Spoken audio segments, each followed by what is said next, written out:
अस्सलाम वालेकुम students, welcome to my channel. आज हम ECE 201 के फाइनल टर्म के हवाले से लेक्चर्स जो हैं वो स्टार्ट करने लगे हैं और आज की इस वीडियो में हम लेसन नंबर 23 से लेके लेसन नंबर 26 तक कवर करेंगे। इसमें टॉपिक नंबर 107 से टॉपिक नंबर 122 तक कंप्लीटली कवर किया जाएगा। ठीक है, समराइज्ड वे में मैं आपको ये लेक्चर बताऊंगी ताकि तमाम इंपॉर्टेंट पॉइंट्स जो हैं वो आपके ज़हन नशीन हो सके और एग्जाम पॉइंट ऑफ व्यू से ना आप अपने वर्डिंग में आंसर्स करने के काबिल हो। ठीक है, तो चलिए लेक्चर स्टार्ट करते हैं लेसन नंबर 23 के साथ, जो कि है सेंटेंस डेवलपमेंट इन लैंग्वेज। इस लेसन में सेंटेंस डेवलपमेंट के मुख्तलिफ फॉर्म्स एक्सप्लेन किए गए हैं जो इंग्लिश लैंग्वेज की क्लियर और इफेक्टिव कम्युनिकेशन के लिए बहुत जरूरी हैं। डिक्लेरेटिव सेंटेंसेस वो सेंटेंसेस होते हैं जो कोई इंफॉर्मेशन, फैक्ट, ओपिनियन या आइडिया बताते हैं। इनका basic structure subject, verb, object होता है और वर्ब हमेशा सब्जेक्ट के नंबर और पर्सन के साथ एग्री करता है। जैसे थर्ड पर्सन सिंगुलर में वर्ब के साथ एस लगता है। सही। डिक्लेरेटिव सेंटेंसेस सिंपल भी हो सकते हैं और कॉम्प्लेक्स भी हो सकते हैं और ये अफर्मेटिव यानी कि पॉजिटिव या नेगेटिव दोनों हो सकते हैं। ये सेंटेंसेस कम्युनिकेशन का बेस होते हैं और थॉट्स को क्लियरली एक्सप्रेस करने में मदद देते हैं। इंटेरोगेटिव सेंटेंसेस की बात करें तो ये वो सेंटेंसेस होते हैं जो सवाल पूछने के लिए यूज किए जाते हैं। ये अक्सर क्वेश्चन वर्ड्स जैसे who, what, where, why, how या ऑक्सिलरी वर्ब से स्टार्ट होते हैं और इनमें सब्जेक्ट और वर्ब का ऑर्डर जो है वो इन्वर्ट होता है, यानी वर्ब जो है वो पहले और सब्जेक्ट बाद में आता है। इंटेरोगेटिव सेंटेंसेस दो टाइप के होते हैं। एक होता है यस नो क्वेश्चन जिनका जवाब सिर्फ यस या नो होता है, और एक होते हैं WH क्वेश्चंस जिनके जो जवाब होते हैं वो थोड़े डिटेल्ड होते हैं। ठीक है, ये सेंटेंसेस हमेशा क्वेश्चन मार्क पर एंड होते हैं और इंफॉर्मेशन हासिल करने और कन्वर्सेशन एंगेज करने के लिए बहुत इंपॉर्टेंट होते हैं। ठीक, इसके बाद आते हैं इंपेरेटिव सेंटेंसेस की तरफ। इंपेरेटिव सेंटेंसेस जो हैं वो कमांड्स, रिक्वेस्ट, एडवाइस या इंस्ट्रक्शन देने के लिए इस्तेमाल होते हैं। इन सेंटेंसेस में आमतौर पर सब्जेक्ट मेंशन नहीं होता क्योंकि सब्जेक्ट इम्प्लाइड होता है जो कि यू होता है। ठीक है, इंपेरेटिव सेंटेंसेस में वर्ब बेस फॉर्म में होता है और ये अफर्मेटिव भी हो सकते हैं और नेगेटिव भी, जहां डोंट का यूज होता हो। सही, कभी कभी एम्फसिस के लिए एक्सक्लेमेशन मार्क भी यूज होता है इनमें। ये सेंटेंसेस ऑर्डर्स, वार्निंग्स, रिक्वेस्ट और इंस्ट्रक्शंस देने के लिए बहुत इफेक्टिव होते हैं इंपेरेटिव सेंटेंसेस। ठीक है, फिर आते हैं नेगेटिव सेंटेंसेस की तरफ। तो नेगेटिव सेंटेंसेस वो सेंटेंसेस होते हैं जो किसी बात की नफी या इनकार जाहिर करते हैं। इनमें अक्सर नॉट, नो, नेवर, नीदर जैसे नेगेटिव वर्ड्स जो हैं वो यूज हो रहे होते हैं। नेगेटिव सेंटेंसेस बनाने के लिए आमतौर पर हेल्पिंग वर्ब के बाद नॉट लगाया जाता है और टेंस के मुताबिक ऑक्सिलरी वर्ब का यूज होता है। पॉजिटिव सेंटेंसेस को नेगेटिव में बदलने से मीनिंग और एम्फसिस जो है वो चेंज हो सकता है। सही, negative sentences denial, prohibition, refusal और लैक जैसे कॉन्सेप्ट्स को एक्सप्रेस करते हैं। इन तमाम सेंटेंस फॉर्म्स को समझना इंग्लिश में एक्यूरेट और इफेक्टिव कम्युनिकेशन के लिए बहुत जरूरी है, खासतौर पर स्टूडेंट्स के लिए जो एग्जाम्स और लैंग्वेज डेवलपमेंट पे फोकस कर रहे होते हैं। ठीक है, इसके बाद आगे बढ़ते हैं लेसन नंबर 24 की तरफ, जो कि है सेंटेंस डेवलपमेंट इन लैंग्वेज। तो इस लेसन में ना बच्चों की लैंग्वेज डेवलपमेंट के एडवांस एस्पेक्ट जो है वो एक्सप्लेन किए गए हैं, जिसमें सब ordinate clauses, compound sentences, phonemic और फोनोलॉजिकल डेवलपमेंट शामिल हैं। सब ऑर्डिनेट क्लॉज वो क्लॉज होते हैं जो अकेला कंप्लीट मीनिंग नहीं देता और मेन क्लॉज पर डिपेंड करता है। ये नाउन, एडजेक्टिव या एडवर्ब क्लॉज की फॉर्म में होता है। रिसर्च के मुताबिक बच्चे तकरीबन 5-6 साल की उम्र में सिंपल सबऑर्डिनेट क्लॉजेस यूज करना शुरू कर देते हैं, जिन्हें because, if, when, although, since जैसे सबऑर्डिनेटिंग कंजक्शंस जो है वो इंट्रोड्यूस करते हैं। जैसे जैसे लैंग्वेज स्किल्स इंप्रूव होती हैं, बच्चे ज्यादा कॉम्प्लेक्स क्लॉजेस और मल्टीपल सबऑर्डिनेट क्लॉजेस बनाना सीख जाते हैं। सबऑर्डिनेट क्लॉजेस में वर्ड ऑर्डर मीनिंग को इफेक्ट करता है और एक्सपोजर, कॉन्टेक्स्ट, लिसनर की नॉलेज और स्पीकर का पर्पस इस डेवलपमेंट पर असर डालता है। ठीक है, कंपाउंड सेंटेंसेस की तरफ बढ़ते हैं। कंपाउंड सेंटेंसेस दो या दो से ज्यादा इंडिपेंडेंट क्लॉजेस पर मुश्तमिल होते हैं जो अपना कंप्लीट मीनिंग रखते हैं। इन क्लॉजेस को कोऑर्डिनेटिंग कंजक्शन जैसे एंड, बट, और, नॉर, फॉर, सो, येट, ठीक है, इस तरह के कोऑर्डिनेटिंग कंजक्शंस के जरिए जोड़ा जाता है, जहां हर कंजक्शन डिफरेंट रिलेशनशिप शो करता है, जैसे कॉन्ट्रास्ट या कॉज एंड इफेक्ट का। ठीक है, कंपाउंड सेंटेंस बनाते वक्त कंजक्शन से पहले कॉमा का यूज होता है, जबकि क्लोजली रिलेटेड क्लॉजेस को सेमीकोलन से भी ज्वाइन किया जा सकता है। कंपाउंड सेंटेंसेस राइटिंग को ज्यादा क्लियर, मैच्योर और इफेक्टिव बनाते हैं। ठीक है, इसके बाद आते हैं फोनेमिक डेवलपमेंट की तरफ। फोनेमिक डेवलपमेंट से मुराद फोनेम्स यानी साउंड्स की छोटी से छोटी यूनिट को पहचानना और सही तौर पर यूज करना है।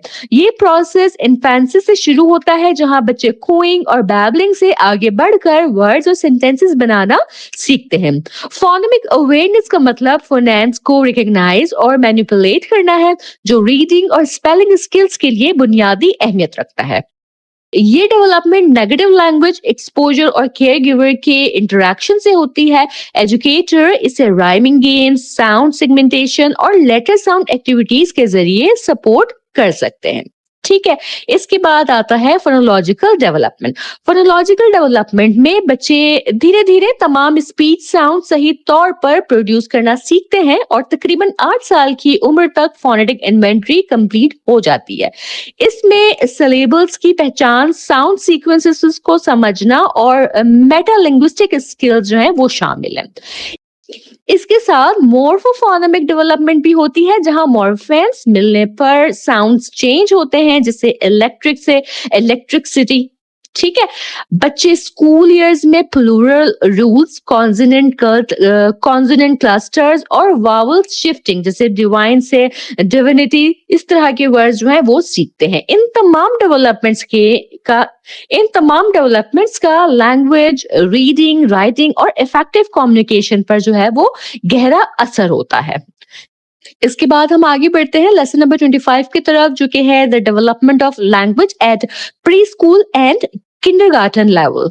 ठीक है, ये लेसन स्टार्ट करने से पहले अगर अभी तक आपने मेरा चैनल सब्सक्राइब नहीं किया हुआ तो इसे लाजमी सब्सक्राइब कर लें, ताकि फाइनल टर्म के हवाले से भी तमाम इंपॉर्टेंट लेक्चर्स, एमसीक्यूज और सब्जेक्टिव के जो शॉर्ट क्वेश्चंस हैं वो आप तक टाइमली पहुंच सके, ताकि आप अपने एग्जाम्स की अच्छी प्रिपरेशन कर सकें। ठीक है, तो देखिए लेसन नंबर 25 में ना प्री स्कूल और किंडरगार्टन लेवल पर बच्चों की लैंग्वेज डेवलपमेंट को डिटेल से एक्सप्लेन किया गया है, जिसमें speech sound acquisition, phonological processes और ओवरऑल लैंग्वेज डेवलपमेंट स्टेजेस शामिल हैं। स्पीच साउंड एक्विजिशन का मतलब है बच्चों का अपनी नेटिव लैंग्वेज के साउंड्स को पहचानना और सही तौर पर प्रोड्यूस करना। ये प्रोसेस इन्फेंसी से शुरू होता है, जहां बच्चे क्राइंग, कूइंग और बैबलिंग से आगे बढ़ते हैं। 6 से 9 माह में बैबलिंग जो है वो डेवलप होती है और 12 माह के करीब पहले मीनिंगफुल वर्ड्स जो हैं वो आते हैं, जो शुरू में अनक्लियर होते हैं। 2 साल की एज तक बच्चे बेसिक कॉन्सोनेंट साउंड्स जैसे प, ब, म, ट, इस तरह के साउंड्स जो हैं वो प्रोड्यूस कर लेते हैं, जबकि 3 से 4 साल में कॉम्प्लेक्स साउंड जैसे ज, स, श, च, ये वाले साउंड जो हैं ये डेवलप होते हैं।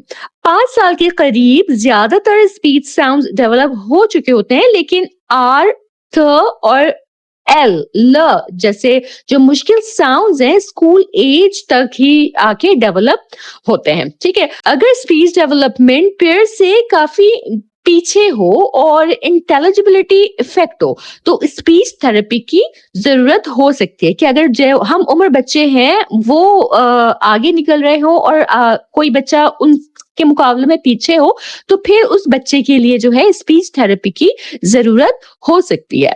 ठीक है, फोनोलॉजिकल प्रोसेसेस जो हैं वो नेचुरल तरीके हैं जिनके जरिए बच्चे मुश्किल साउंड्स को सिंप्लीफाई करते हैं। ये नॉर्मल होते हैं और एज के साथ साथ खत्म हो जाते हैं। इन्हें तीन कैटेगरीज में डिवाइड किया जाता है: सिलेबल स्ट्रक्चर, सब्स्टिट्यूशन और एसिमिलेशन। सिलेबल स्ट्रक्चर में cluster reduction, final consonant deletion, initial consonant deletion और वीक सिलेबल डिलीशन जो है ये शामिल होते हैं। सब्स्टिट्यूशन मीनिंग में बैकिंग, फ्रंटिंग, ग्लाइडिंग, स्टॉपिंग वगैरह आते हैं, जबकि एसिमिलेशन में कॉन्सोनेंट हार्मनी, डिनेसलाइजेशन और रीडुप्लीकेशन शामिल होती है।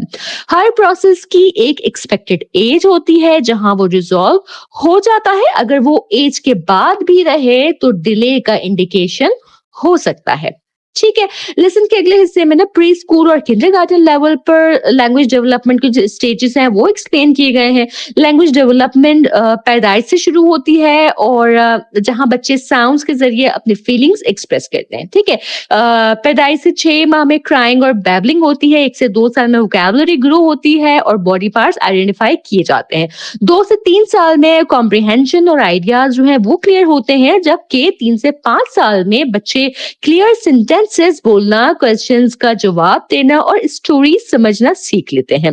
ये डेवलपमेंट लिसनिंग, ऑब्जर्वेशन और इंटरेक्शन के थ्रू जो है वो हो रही होती है। ठीक है, प्री स्कूल लेवल पर लैंग्वेज डेवलपमेंट एक ग्रेजुअल प्रोसेस है जहां हर बच्चे की ग्रोथ डिफरेंट होती है। बच्चे पहले कंप्लीट सेंटेंसेस नहीं समझते बल्कि रूल्स को आहिस्ता आहिस्ता स्पेसिफिक वर्ड्स के जरिए सीखते हैं। वोकैबुलरी जो है वो बहुत रैपिडली इंक्रीज होती है, जहां एक बच्चा रोजाना तकरीबन 5 नए वर्ड सीखता है और 6 साल तक उसके पास लगभग 6000 वर्ड्स हो जाते हैं। इसके साथ grammatical development, pragmatic skills, narrative skills और मेटालिंग्विस्टिक अवेयरनेस भी डेवलप होती है। लैंग्वेज डेवलपमेंट का प्रोसेस सिंपल से कॉम्प्लेक्स की तरफ जाता है, साउंड से वर्ड्स, फिर सेंटेंसेस और क्लॉजेस तक, जो बच्चों की इफेक्टिव कम्युनिकेशन और लिटरेसी की बुनियाद बनता है। आगे बढ़ते हैं लेसन नंबर 26 की तरफ, जो कि है फाउंडेशन ऑफ लैंग्वेज एक्विजिशन। इस लेसन में लैंग्वेज एक्विजिशन की बुनियादी किस्मों पर फोकस किया गया है, जिसकी टाइप्स हैं, जिसमें pragmatic development, narrative skill, conversational abilities और सेमेंटिक डेवलपमेंट जो है वो शामिल है। ठीक है, लेक्चर आगे बढ़ाने से पहले मेरी आपसे रिक्वेस्ट है कि मेरे लेक्चर को अपने फेलो स्टूडेंट्स के साथ वर्चुअल यूनिवर्सिटी के डिफरेंट ग्रुप्स में जरूर शेयर कीजिएगा, ताकि ज्यादा से ज्यादा स्टूडेंट्स जो हैं उन तक ये लेक्चर्स पहुंच सकें और वो टाइम भी अपने एग्जाम्स की अच्छी प्रिपरेशन कर सकें। ठीक है जी, तो प्रैग्मेटिक डेवलपमेंट की तरफ बढ़ते हैं। प्रैग्मेटिक डेवलपमेंट का मतलब है लैंग्वेज का सही और मौसम इस्तेमाल मुख्तलिफ सोशल कॉन्टेक्स्ट में। सही, प्रैग्मेटिक्स ये समझने से ताल्लुक रखता है कि लोग मुख्तलिफ लोगों से मुख्तलिफ अंदाज में बात क्यों करते हैं। जैसे पेरेंट्स से बात करना और दोस्तों से बात करना एक जैसा नहीं होता। ठीक है, ये 2 अलग अलग टाइप्स हो गई है। सही, 2 अलग कॉन्टेक्स्ट हो गए हैं बेसिकली। सही, प्री स्कूल एज में बच्चे टर्न टेकिंग सीखते हैं, मतलब दूसरों की बात मुकम्मल होने का इंतजार करना सीखते हैं। साथ ही आई कांटेक्ट और गेस्चर जैसे नॉन वर्बल क्यूज का इस्तेमाल करते हैं। इस स्टेज पर पोलाइटनेस डेवलप होती है, जहां बच्चे प्लीज और थैंक यू जैसे अल्फाज जो है वो सीख रहे हैं। टॉपिक मेंटेनेंस के जरिए बात को एक ही टॉपिक पर रखते हैं और रिपेयर स्ट्रेटजीज यूज करते हैं, जैसे बात रिपीट करना या क्लैरिफाई करना। बच्चे धीरे धीरे रजिस्टर समझने लगते हैं, यानी मुख्तलिफ सिचुएशंस के लिए मुख्तलिफ लैंग्वेज स्टाइल का इस्तेमाल, जो उनकी सोशल कम्युनिकेशन की बुनियाद बनता है। ठीक है, ये थी प्रैग्मेटिक डेवलपमेंट। इसके बाद आता है नैरेटिव डेवलपमेंट। नैरेटिव डेवलपमेंट में बच्चे कहानियां या ओरल नैरेटिव सुनाना और समझना सीखते हैं। नैरेटिव एक वन वे कम्युनिकेशन होती है, जहां स्पीकर लगातार बोलता है और लिसनर की जरूरत के मुताबिक मालूमात प्रोवाइड करता है। Preschoolers self generated stories, familiar tales, books, movies या अपने पर्सनल एक्सपीरियंसेस को रीटेल करना सीखते हैं। इस प्रोसेस में बच्चे इवेंट्स को सीक्वेंस करते हैं, बिगिनिंग, मिडल, एंडिंग, इस तरह से सीक्वेंस करते हैं। फर्स्ट देन फाइनली जैसे अल्फाज यूज करते हैं, डिस्क्रिप्टिव लैंग्वेज का इस्तेमाल करते हैं, कैरेक्टर्स डेवलप करते हैं जिनके इमोशंस और मोटिवेशंस होते हैं, और डायलॉग ऐड करते हैं। बच्चे जो है वो इमेजिनेशंस के जरिए रियल और इमेजिनरी दोनों किस्म की स्टोरीज जो है वो क्रिएट करते हैं। स्टोरी की बुनियादी पार्ट्स में इंट्रोडक्शन, बॉडी और एंडिंग शामिल होते हैं।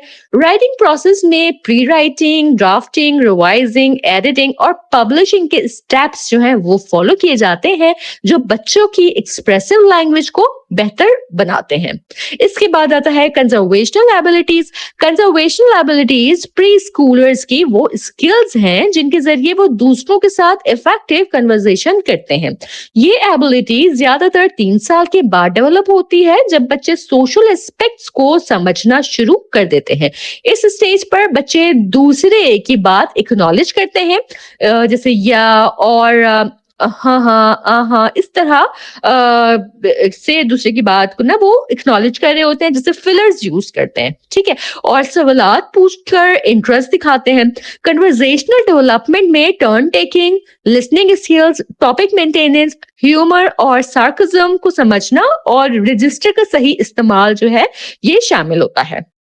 इसके साथ पर्सपेक्टिव टेकिंग भी डेवलप होती है, जहां बच्चे समझते हैं कि दूसरों के ख्यालात और फीलिंग्स उनसे मुख्तलिफ हो सकते हैं, ठीक है।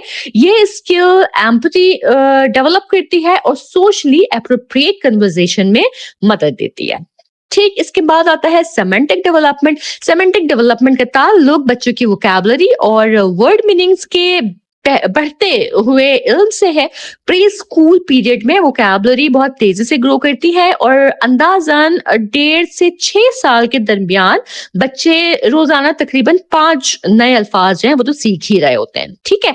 वर्ड मीनिंग्स ज्यादातर बिना डायरेक्ट टीचिंग के कॉन्टेक्स्ट और ऑब्जर्वेशन से सीखी जाती है। इस डेवलपमेंट में बच्चे फास्ट मैपिंग के जरिए नए अल्फाज जल्दी सीखते हैं, सेमेंटिक नेटवर्क्स बनाकर रिलेटेड वर्ड्स को जोड़ते हैं और कैटेगरीज के जरिए चीजों को ग्रुप करते हैं, जैसे एनिमल्स, फूड और व्हीकल्स। सही, बच्चे जो है वो मल्टीपल मीनिंग्स वाले अल्फाज, फिगरेटिव लैंग्वेज जैसे ईडियम्स और मेटाफोर्स और सिंटेक्स या वर्ड ऑर्डर के रूल्स भी समझना शुरू कर देते हैं। ये तमाम प्रोसेसेस मिलकर बच्चों की कॉम्प्रिहेंशन, सेंटेंस फॉर्मेशन और इफेक्टिव कम्युनिकेशन को स्ट्रॉन्ग बनाती हैं, जो आगे चलकर रीडिंग और राइटिंग स्किल की बुनियाद बनती है। ठीक है जी, तो इसके साथ ही हमारा ये लेक्चर यही मुकम्मल होता है। मुझे उम्मीद है कि ये लेक्चर आपको समझ आया होगा, पसंद आया होगा और तमाम इंपॉर्टेंट जो पॉइंट्स हैं वो आपके क्लियर हुए होंगे। अगर आपके कोई सवालात हो तो आप मुझे कमेंट सेक्शन में बता सकते हैं। कोई फीडबैक देना चाहे तो भी आप जरूर मुझे कमेंट सेक्शन में बताइएगा। चैनल सब्सक्राइब करना हरगिज ना भूलिएगा और मेरे लेक्चर्स को अपने फेलो स्टूडेंट्स तक भी जरूर पहुंचाइएगा। इंशाल्लाह ताला मैं अपने नेक्स्ट लेक्चर के साथ जल्द हाजिर होंगी। तब तक आप सब अपना बहुत ख्याल रखिएगा। अल्लाह हाफिज।